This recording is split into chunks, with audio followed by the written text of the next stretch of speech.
सो hi everybody, मैं Ankit Kumar, welcome to YouTube my channel अपना उड़ान।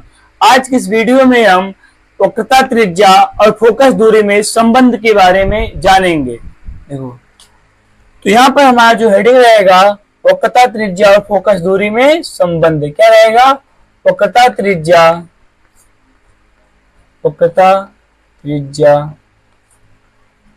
तथा फोकस दूरी में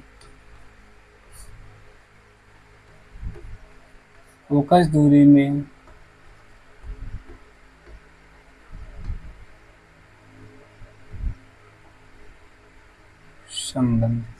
तो यहाँ पर हम आज बहुत ही सरल तरीके से इसका निगमन करेंगे, या इसी को कहते हैं, आप सत्यापित कीजिए यह बराबर r/2 का, यह बराबर r/2 का क्या होता है, सत्यापन कीजिए। देखो, तो हम इसका डेरिवेशन सबसे पहले करेंगे अवतल दर्पण की सहायता से। किसकी सहायता से? अवतल दर्पण की सहायता से, अवतल दर्पण से।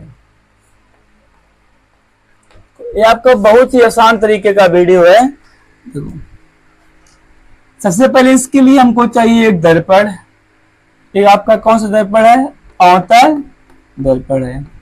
दर्पण का नाम दे दीजिए M1 और M2। ये मतलब मिरर होता है, इसलिए M लिखा जाता है। फिर देखो, ये आपका क्या है? मुख्य अक्ष। इसे कहते हैं वक्रता केंद्र, इसे कहते हैं फोकस। देखो, वक्रता केंद्र और ये क्या होता है? ध्रुव। इसके बीच की दूरी को क्या कहते हैं? वक्रता त्रिज्या कहते हैं। फोकस और ध्रुव के बीच की दूरी को क्या कहते हैं? फोकस दूरी कहते हैं, यानी कि स्मॉल f से लिखते हैं। तो इसे मैं अलग कलर से लिख दे रहा हूं जिससे आपको पता चले ये क्या हो गया, स्मॉल f। अब देखो, हम क्या कर रहा हूं, किसी प्रकाश को मुख्य अक्ष के समांतर लेकर के आ रहा हूं। क्या कर रहा हूं? किसी प्रकाश को मुख्य अक्ष के समांतर लेकर के आ रहा हूं। फिर क्या हो रहा है? वो प्रकाश किरण इस प्रकार से फोकस से निकल जा रहा है। ध्यान समझना, क्या है? कोई प्रकाश किरण मुख्य अक्ष के समांतर आ रहा है, अपवर्तन के पश्चात क्या हो रहा है? फोकस से चला जा रहा है। उसके बाद देखिए, अगर मान लो इस बिंदु का मैं कोई नाम देता हूं n। कितना दे रहा हूं नाम? n। अगर इस बिंदु पे अगर हमें अभिलंब की आवश्यकता हो, क्या हो? अभिलंब की।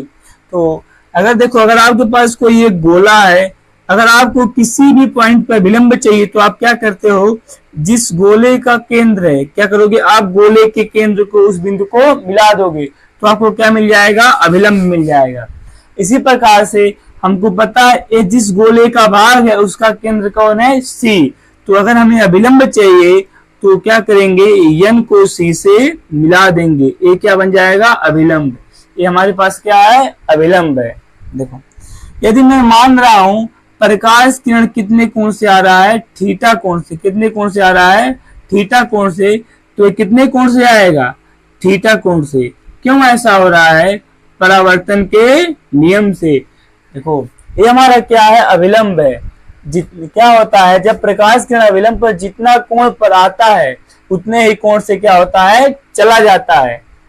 तो इतना आपको, हमें उम्मीद है आपको समझ आ रहा होगा। फिर देखें, इसके बाद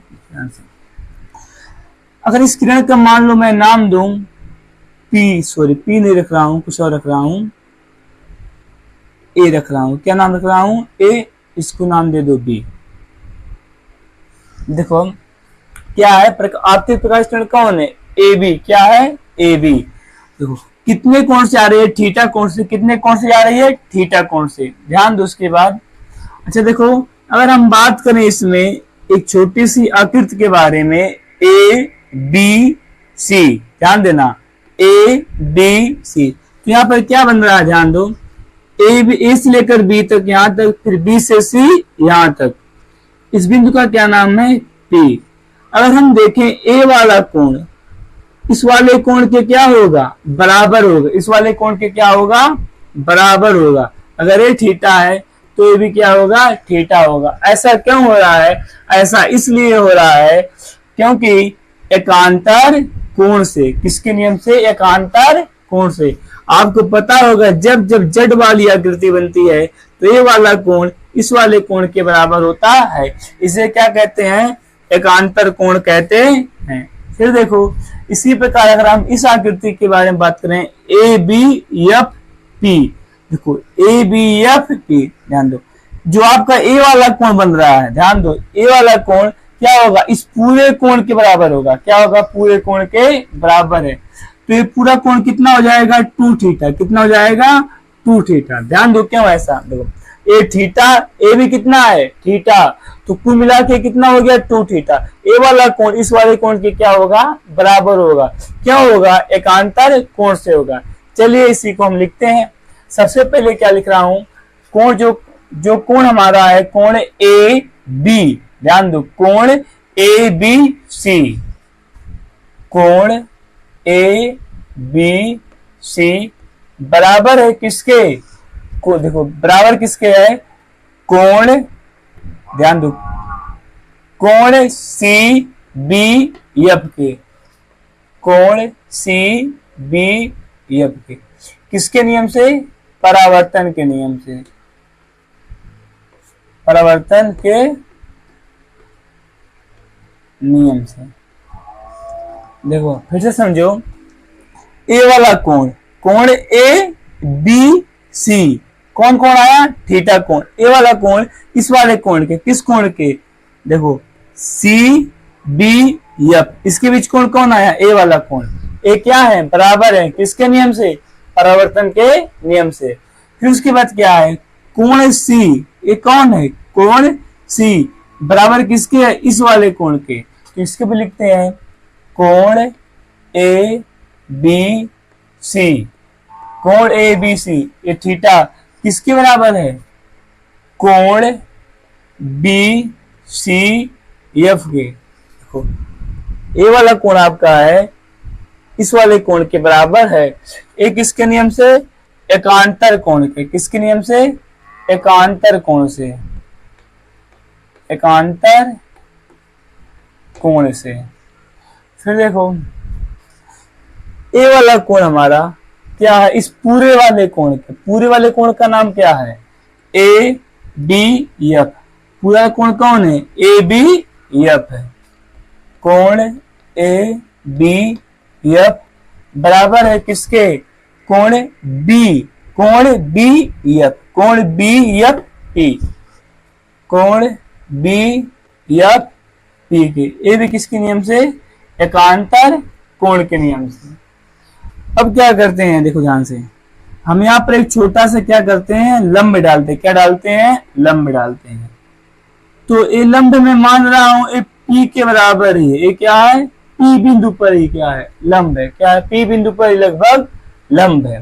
तब देखिए इस स्थिति में अगर हम त्रिभुज देखें, क्या देखें, त्रिभुज, त्रिभुज हमारे पास क्या है, बी पी सी, त्रिभुज बी पी सी,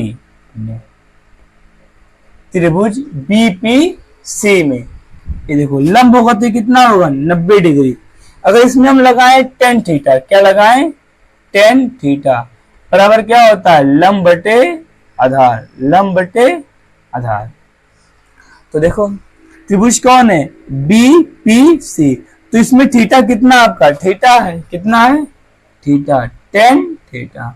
तो लंब कौन है, बीपी, लंब कितना है, बीपी, आधार कितना आपका, सीपी। तो आपका ये क्या हो गया।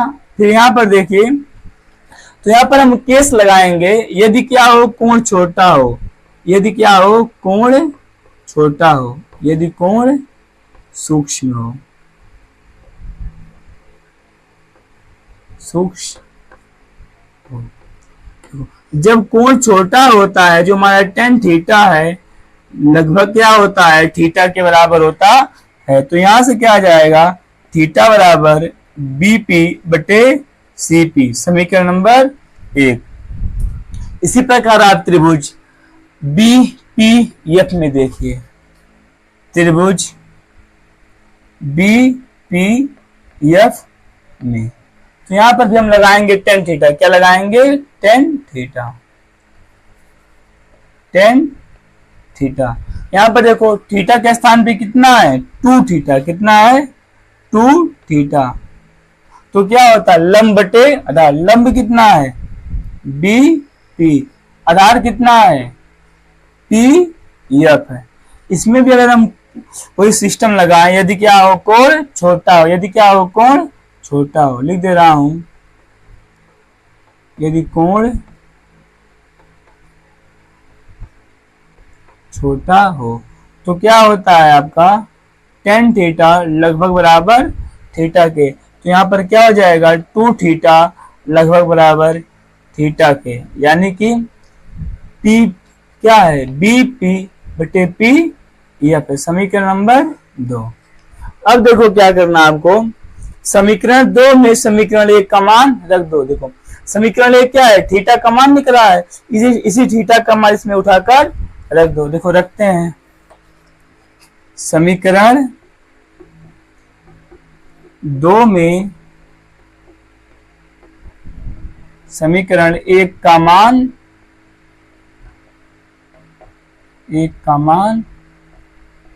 रखने पर तो क्या हो जाएगा, देखो ध्यान से। अब का समीकरण 2 क्या है, टू थीटा, कितना है, टू। देखो थीटा का मान मैं क्या कर रहा हूं, समीकरण 1 से, समीकरण 1 में देखो थीटा का मान कितना है, सीपी, कितना है, सीपी बटे सीपी नहीं बीपी, कितना है, बीपी बटे कितना है, सीपी, बराबर किसके हो जाएगा, बी पी के, बीपी बटे कितना है, पी एफ है। यहां से देख सकते हो आप, क्या हो गया, बीपी से बीपी क्या हो गया, कैंसिल आउट हो गया। उसके बाद देखिए यहाँ पर कितना बच गया, 2, फिर बटे कितना है, सी से पी तक की दूरी, सी से पी तक की दूरी कितना है, आर, बराबर आपका कितना हो गया, यहाँ पर देखो यहाँ पर कितना है, 1 बच गया, फिर यहाँ पर कितना बच गया, पी से एफ तक की दूरी कितना हो गया, एफ है। तो अगर इसका गुणा इसमें हम कर दें तो क्या हो गया आपका, 2f, इसका गुणा इसमें करें तो कितना हो गया, r हो गया। या इसी को हम क्या कर सकते हैं, लिख सकते हैं f बराबर r/2, और यही क्या करना था हमको,